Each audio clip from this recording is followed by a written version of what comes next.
respecto al concepto de democracia que su merced lo planteaba como un ejercicio para el día de hoy, para la tertulia de hoy, cuestionarnos nosotros, no sé qué usted opine, Doc, frente al tema de si la democracia es un sueño o es una meta, decía la doctora Lina, es un sueño a seguir, es a dónde llegar, o si la democracia es un camino, ¿sí?, para lograr cosas. Y por otro lado, si la democracia ha servido de algo, o sea, se idealiza mucho el concepto de democracia, pero su merced también lo planteó al comienzo, que es un concepto frustrado, o sea, cuando habla de ni siquiera en Países Bajos, esas sociedades modernas han logrado desarrollar plenamente el concepto de la democracia, y uno ve que históricamente se llama a la democracia para justificar los grandes errores de la humanidad, las guerras, las divisiones, etcétera, etcétera. Pues realmente la democracia como un camino, si yo me aventura, yo quisiera jugar ese juego que usted propone, decir, ¿qué es la democracia? Yo diría, es un camino lleno de espinas, porque realmente es el camino, uno ve en la práctica, yo soy joven y lo poco que llevo en esto de la política me he dado cuenta que ser democrático es el camino más difícil. Hay momentos en que uno se da cuenta que si uno toma decisiones, si uno es un poquito autoritario, la vaina avanza mucho más, ¿sí?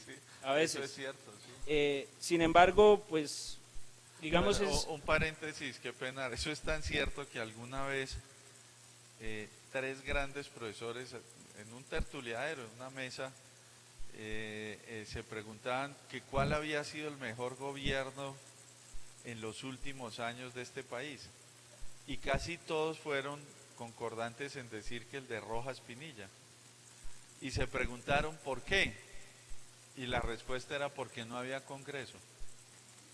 Puede ser, porque él era un dictador, pues, pero se progresó más, pero no democráticamente.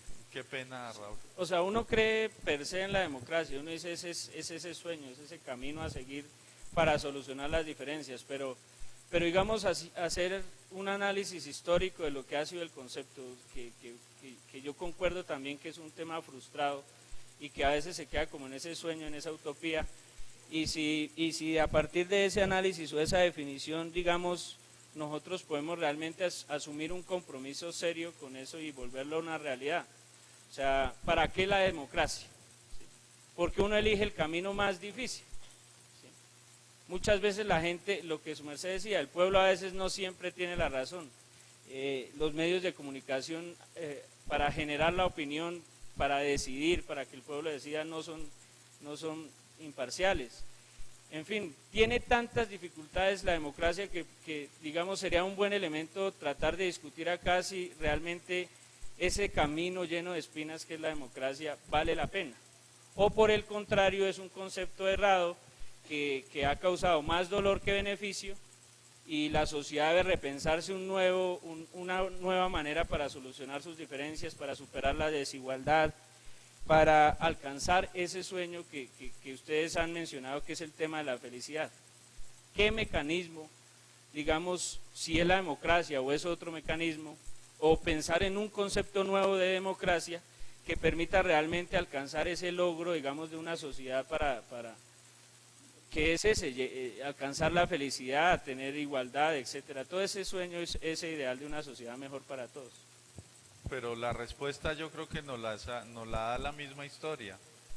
Cada vez que la humanidad ha querido abandonar el camino de la democracia y ha concentrado el poder en una persona o en un grupo de personas, la humanidad ha vivido los grandes fracasos. Hitler,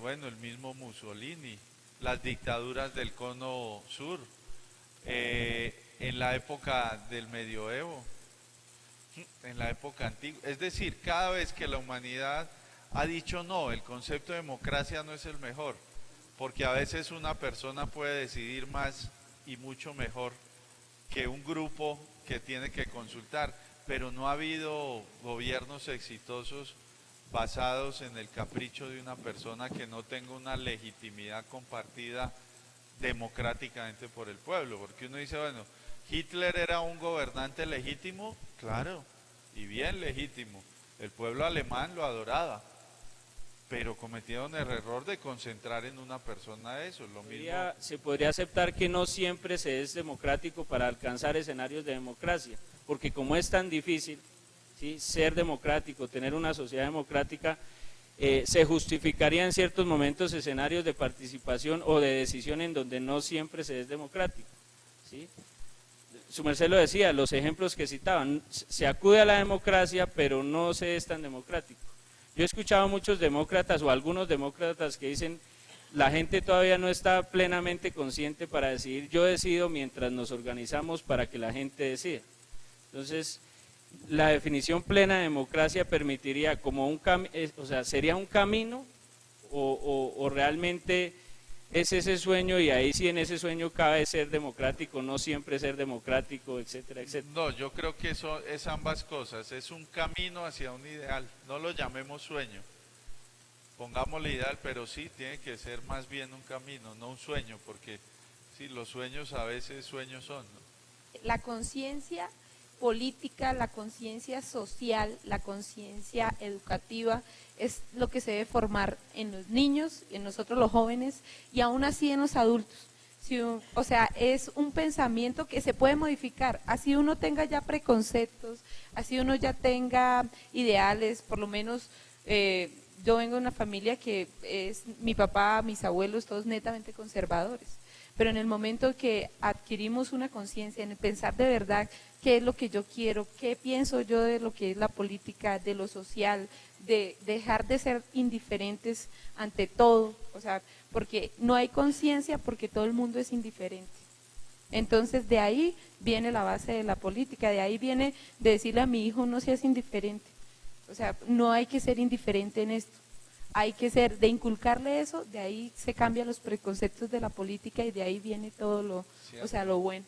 Es la conciencia, es lo único que rige al ser humano. Sí, Yo en parte estoy de acuerdo. Hace algún tiempo yo tenía más o menos la misma concepción de que realmente en muchas ocasiones no siempre la opinión de cada persona y la opinión de las masas en general es la más acertada, sino que muchas veces un grupo de personas es capaz de decidir bien por toda una sociedad.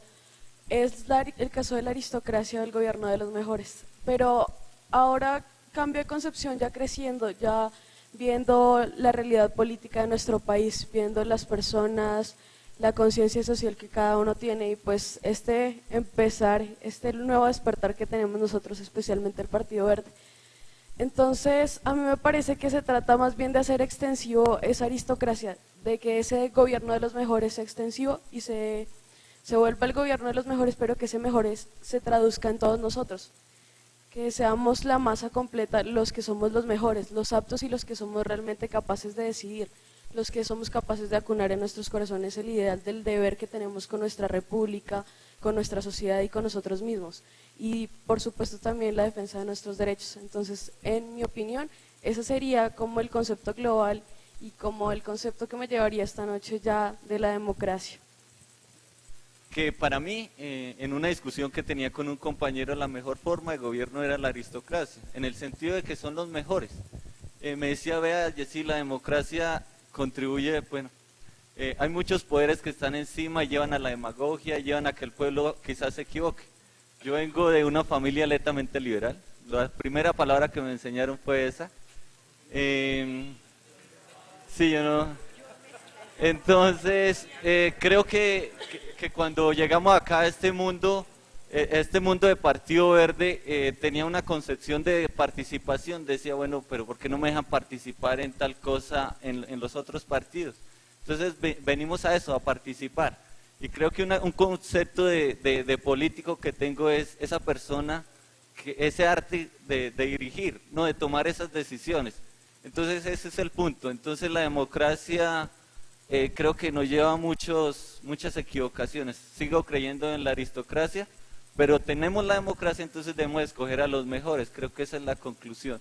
Que teniendo en cuenta que todos partimos del poder como la capacidad para obtener lo que queremos, considero que construiríamos democracia cuando enfoquemos nuestros proyectos a ayudar y a fortalecer proyectos comunes, apoyando a todos los que tenemos a nuestro alrededor de una manera desinteresada, Pienso que así lograríamos muchas cosas y no enfocarnos como nosotros desarrollamos nuestra vida, como superándonos nosotros mismos y tratando de lograr nuestros objetivos y no pensar en los otros.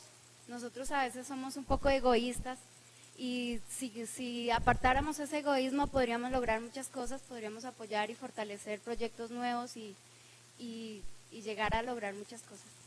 Sí, antes de toda esta construcción del Estado Social de Derecho hubo en Europa algo que se llamó el Estado de Bienestar. Y entonces el Estado de Bienestar era que, por ejemplo, un joven francés a los 18 años tenía seguro laboral y el Estado le conseguía un trabajo y el hombre, la niña, la jovencita, la señora, el señor iban a trabajar. Si no les gustaba el trabajo renunciaban y el Estado les conseguía otro trabajo. Y mientras tanto el Estado los subsidiaba, uno de tantos subsidios. Pero hoy vemos a Francia sumida en un déficit, a toda Europa, en un problema económico impresionante.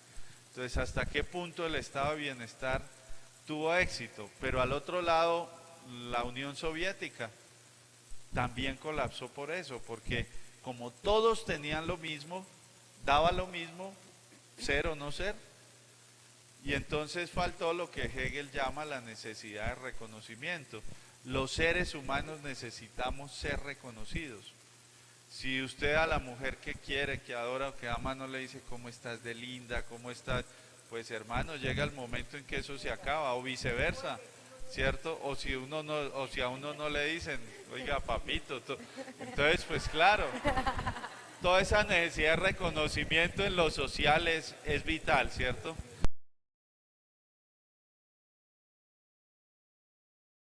Entonces, en esta franja, y vamos a hacer un poco lúdico y un poco, avanzar un poco, vamos a hablar de música clásica. No vamos a dar una cátedra, pero lo que se pretende con este ejercicio es básicamente sensibilizarnos.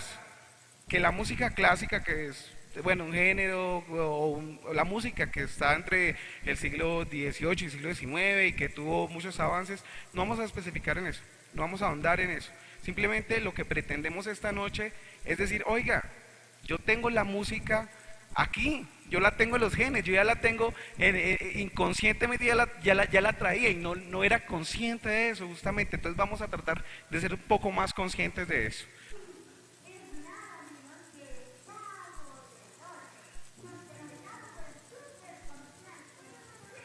Uy.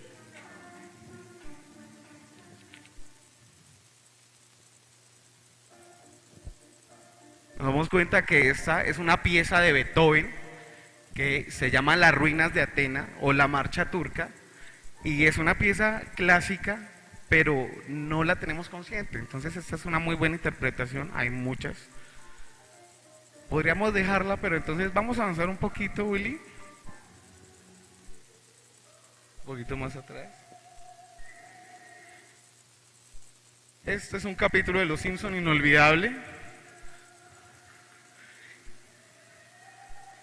Pero esta también es un fragmento de Madame Butterfly, que es una ópera muy buena, es un drama de una mujer oriental que se enamora de un occidental y el hombre se va, es una tragedia fuerte, y la hemos escuchado en las caricaturas.